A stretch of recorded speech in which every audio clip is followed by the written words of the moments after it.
que Jesus disse sobre a luxúria e que muitas pessoas não sabem, em Mateus 5, 27 e 28. Mas eu lhes digo, qualquer que olhar para uma mulher para desejá-la, já cometeu adultério com ela no seu coração. Agora Jesus aborda os ensinamentos que eles haviam recebido anteriormente sobre a lei do adultério. Naturalmente, os instrutores da época ensinavam seus alunos que o ato de adultério em si era imoral. No entanto, a legislação só era aplicada às ações das pessoas e não às suas intenções. O adultério era categoricamente proibido pela lei mosaica. Êxodo 20:14. Você não deve cometer adultério. Deuteronômio 5, 18. Você não deve cometer adultério. Alguém poderia estar satisfeito consigo mesmo por nunca ter desobedecido este mandamento, mas ao mesmo tempo ter olhos cheios de adultério. Eles têm olhos cheios de adultério, constantemente procurando pecado, atraindo e seduzindo almas instáveis. Tendo corações treinados em ganância, eles são filhos de uma maldição.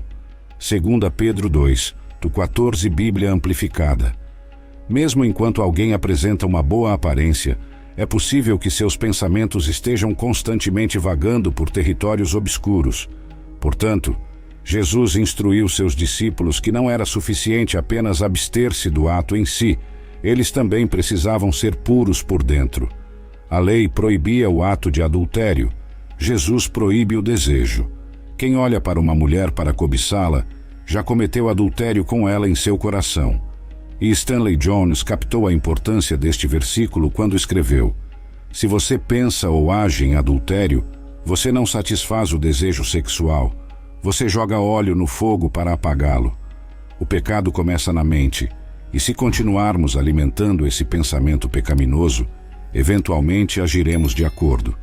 Encontramos o provérbio que afirma: quem olha para uma mulher para cobiçá-la, já cometeu adultério com ela em seu coração.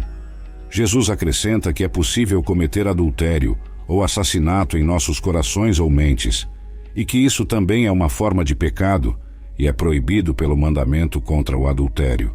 Jesus traçou as raízes do desejo sexual até os olhos quando disse coisas como: quem olha para uma mulher. Isso é verdade de acordo com a declaração bíblica e a experiência de vida. Jó 31, Bíblia Amplificada.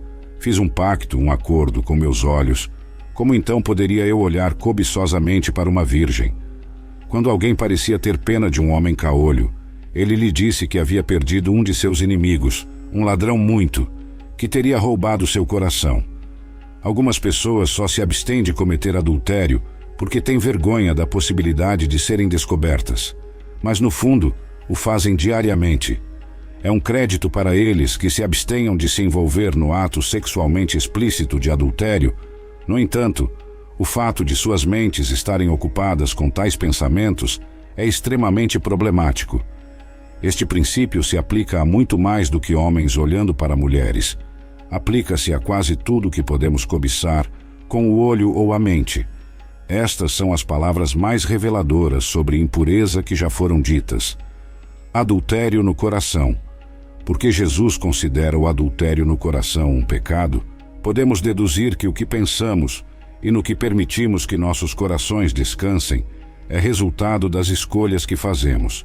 Podemos não conseguir controlar pensamentos ou sentimentos passageiros, mas certamente decidimos onde nosso coração e mente descansarão.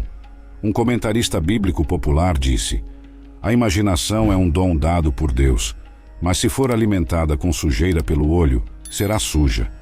Todo pecado, não menos o pecado sexual, começa com a imaginação. Portanto, o que alimenta a imaginação é de extrema importância na busca da justiça do reino. Um exemplo de um indivíduo que disciplinou seus olhos foi Jó. O livro de Jó é notável de várias maneiras, mas uma de suas qualidades mais cativantes é que ilustra como um homem pode ser ao mesmo tempo muito humano e extremamente celestial. Jó 31:1. Fiz um pacto com meus olhos para não olhar com luxúria para uma jovem mulher. É também importante distinguir entre a tentação de pecar e o próprio pecado. O olhar é suposto não ser casual, mas persistente, o desejo não involuntário ou momentâneo, mas acalentado com anseio. Jesus, apesar do fato de que foi tentado de todas as maneiras, resistiu a essas tentações, mas não cedeu a tal pecado. Hebreus 4:15, Bíblia amplificada. Pois não temos um sumo sacerdote que é incapaz de simpatizar e entender nossas fraquezas e tentações, mas alguém que foi tentado sabendo exatamente como é ser humano em todos os aspectos como nós, mas sem cometer nenhum pecado. Ele era capaz de ver as mulheres como mais do que apenas coisas para seu cumprimento sexual. Ele foi tentado em todos os pontos como nós, mas o desejo foi expulso pelo poderoso poder de um amor puro, ao qual toda mulher era filha, irmã ou prometida, um objeto sagrado de respeito terno. Como nos conduzimos na luta contra o pecado? Se o seu olho direito o faz pecar, arranque-o e jogue-o fora, pois é mais vantajoso para você que um dos seus membros pereça do que todo o seu corpo ser lançado no inferno.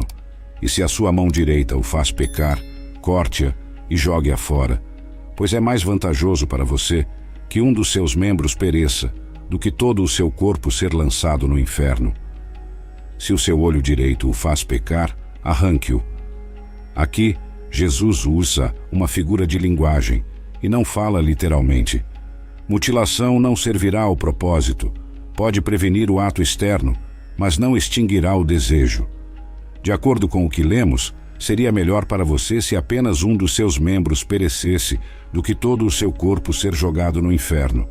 Jesus não fez nada mais do que enfatizar a ideia de que, para ser obediente, deve-se estar disposto a sacrificar.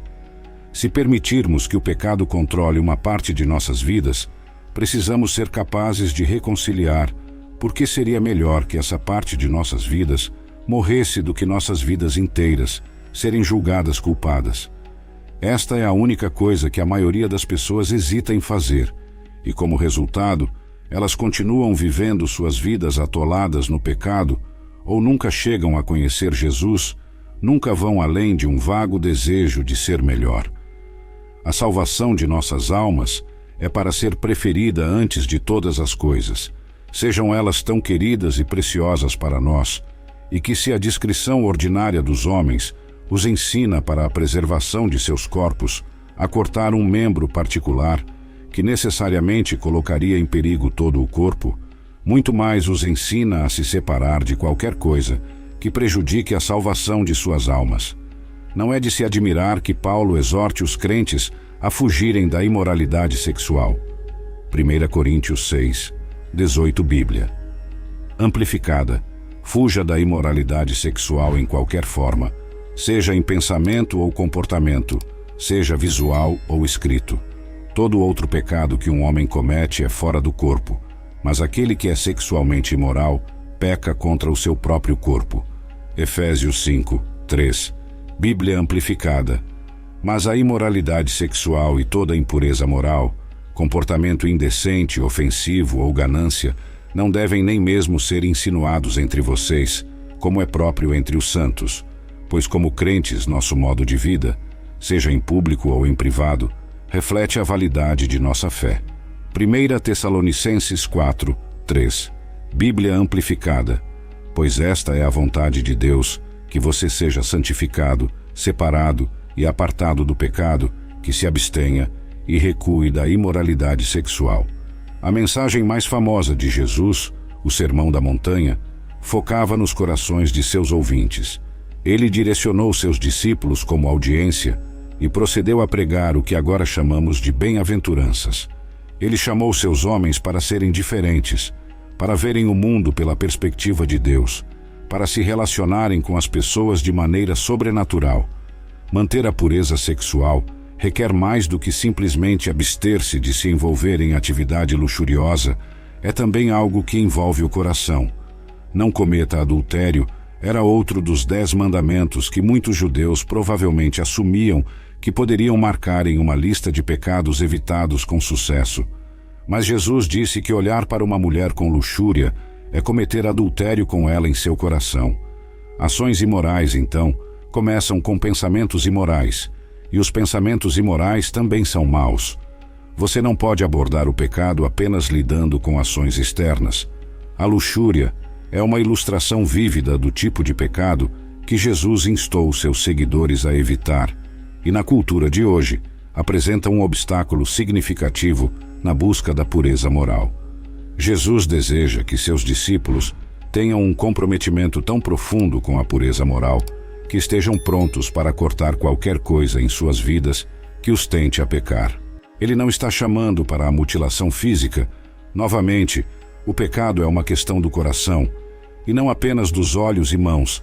Em vez disso, ele está chamando para uma abordagem radical para evitar o pecado. Lutar contra o pecado exige uma atitude radical, não apenas no controle das ações, mas também no controle dos pensamentos e desejos. A mensagem de Jesus é clara. É necessário um compromisso profundo com a pureza em todos os aspectos da vida, indo além da simples abstenção de atos imorais. Isso inclui ser vigilante sobre os pensamentos e desejos que alimentamos em nossos corações e mentes. Essa perspectiva desafia a muitos, pois exige uma reflexão interna constante e a disposição de mudar padrões de pensamento enraizados. A luta contra a luxúria e outros pecados semelhantes não é apenas uma batalha externa, mas uma batalha interna, onde cada indivíduo deve estar atento ao seu próprio coração e mente. Jesus enfatiza que o verdadeiro caráter moral de uma pessoa é determinado não apenas por suas ações visíveis, mas também pelo que reside em seu coração. Portanto, a mensagem de Jesus no Sermão da Montanha vai além da obediência à letra da lei. Trata-se de cultivar um coração e uma mente que estejam em harmonia com os princípios do amor, da pureza e da retidão que ele ensinou. Este ensinamento é revolucionário, pois transforma a maneira como entendemos e vivemos a moralidade, desafiando-nos a buscar uma pureza que é tanto interna quanto externa, uma pureza que reflete a verdadeira natureza de um coração transformado por Deus. Neste aspecto, a abordagem de Jesus é transformadora.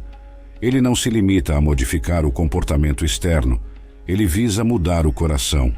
Quando o coração muda, os pensamentos e as ações seguem naturalmente. Esta é uma mudança radical de perspectiva que desafia os seguidores de Cristo a olharem não apenas para suas ações, mas também para suas motivações e desejos internos.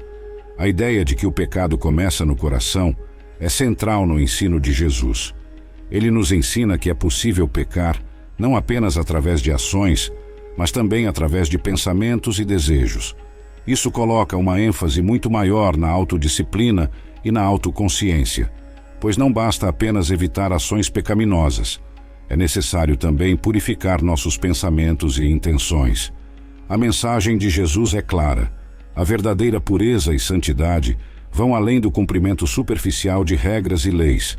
Trata-se de uma transformação do coração que se reflete em todas as áreas da vida. Isso exige um esforço contínuo e consciente para alinhar nossos pensamentos e ações com os valores do reino de Deus. Por meio dessa abordagem holística, Jesus nos chama a uma vida de integridade e pureza, não apenas externa, mas também interna, uma vida que reflete verdadeiramente o caráter e o amor de Deus. A mensagem de Jesus enfatiza a importância de um coração puro. Em Mateus 5:8, Jesus diz: "Bem-aventurados os puros de coração, pois eles verão a Deus." Isso reforça a ideia de que a pureza não é apenas uma questão de ações externas, mas também uma condição do coração. Em outras palavras, a verdadeira pureza é interna e se reflete nas ações. Outro aspecto importante dos ensinamentos de Jesus sobre a pureza do coração pode ser encontrado em Mateus 15:19. Porque do coração procedem maus pensamentos, mortes, adultérios, fornicações, furtos, falsos testemunhos e blasfêmias. Aqui, Jesus deixa claro que as ações imorais começam no coração e são manifestadas através de comportamentos pecaminosos. Além disso, em Filipenses 4:8, Paulo oferece orientação sobre como manter a pureza do coração e da mente. Finalmente, irmãos, tudo o que é verdadeiro, tudo o que é nobre, tudo o que é justo, tudo o que é puro, tudo o que é amável, tudo o que é de boa fama, se alguma virtude há, E se algum louvor existe, nisso pensai. Este versículo orienta os crentes a focarem seus pensamentos em coisas que são edificantes e puras, uma prática essencial para manter a pureza do coração. Portanto, a abordagem de Jesus ao pecado e à pureza não se limita ao comportamento externo, mas se aprofunda no âmago do ser humano, buscando uma transformação do coração e da mente. Isso é crucial para viver uma vida que esteja em consonância com os princípios do reino de Deus, uma vida que não apenas evita o pecado, mas que ativamente busca a retidão, o amor e a santidade em todos os aspectos. Se você gostou deste vídeo, por favor, deixe o seu like e comente a sua opinião. É muito importante para nós saber o que você pensa. Além disso, compartilhe este vídeo para que mais pessoas possam ter acesso a este conteúdo. E se ainda não é inscrito no canal, inscreva-se para não perder nenhum dos nossos próximos vídeos. A sua participação é fundamental para a nossa comunidade. Deus abençoe você por assistir e contribuir.